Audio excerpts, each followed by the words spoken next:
সিংহ। বিদ্যাসাগর মশাই সম্পর্কে বলা হয় যে তিনি পুরুষ সিংহ ছিলেন। তাহলে এখানে ব্যাসবাক্যটা কি হবে?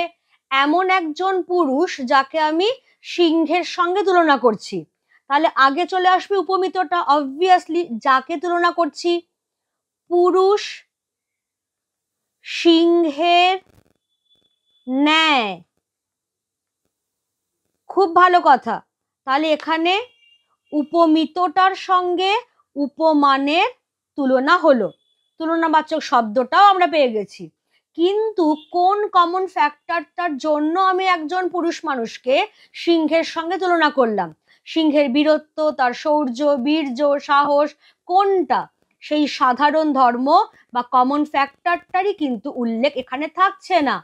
যেহেতু এবার এখানে উপমিতটাই আগে চলে আসছে, সেই জন্য এই সমাসটার নাম হচ্ছে উপমিত কর্মধারয়